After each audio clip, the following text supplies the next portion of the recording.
प्यारे दोस्तों, ज़रा बताइए स्क्रीन पर नज़र आ रहे फ़ारसी के अदाद तरतीबी जो कि उर्दू में भी राइज हैं, आप इनका तलफ़ुज़ क्या करते हैं?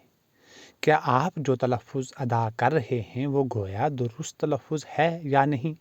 मेरे साथ उर्दू का एक आम तबका इन अदाद तरतीबी के दुरुस्त तलफ़ुज़ में थोड़ी बहुत कोताही बरत जाता है, जैसे यक्कम, दोम, सोम, चहारम वगैरह। आइए देखते हैं इन अदाद तरतीबी का दुरुस्त तलफ़ुज़ क्या है। दुरुस्त तलफ़ुज़ है यक्कुम, दोवुम, सीवुम, चहारुम, पंजुम, शाशुम, हफ्तुम, हश्तुम, नाखुम, दाखुम। इन अदाद तरतीबी के आखिरी हर्फ से पहले हर हर्फ पर पेश है और पेश के साथ पढ़ना ही इनको दुरुस्त है।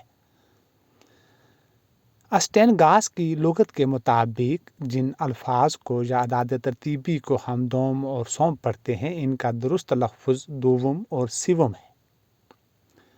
फ़ारसी अदाद तरतीबी के मुताबिक आखिर के मीम से पहले वाले हर्फ पर पेश ही आता है, जैसे यक्कुम में काफ पर पेश, दोवुम में वाव पर पेश और सिवुम में वाव पर पेश है।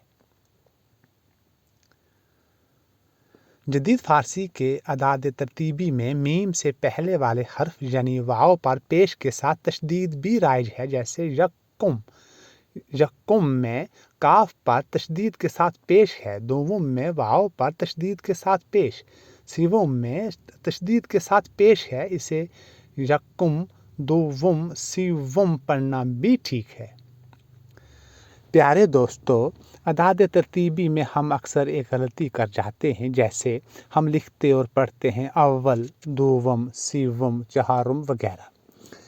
दोवम, सीवम और चहारुम तो फ़ारसी के अदाद तरतीबी हैं, जबकि अव्वल तो अरबी का अदाद तरतीबी है।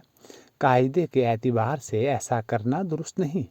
अगर अरबी के अदाद तरतीबी लिखने या पढ़ने हैं तो अरबी के ही लिखिए और पढ़िए, जैसे अव्वल, सानी और सालिस वगैरह। अगर फ़ारसी के अदाद तरतीबी लिखने और पढ़ने हैं तो इसी तरह सभी फ़ारसी के लिखिए और पढ़िए, जैसे यक्कुम, दोवुम और सीवुम वगैरह।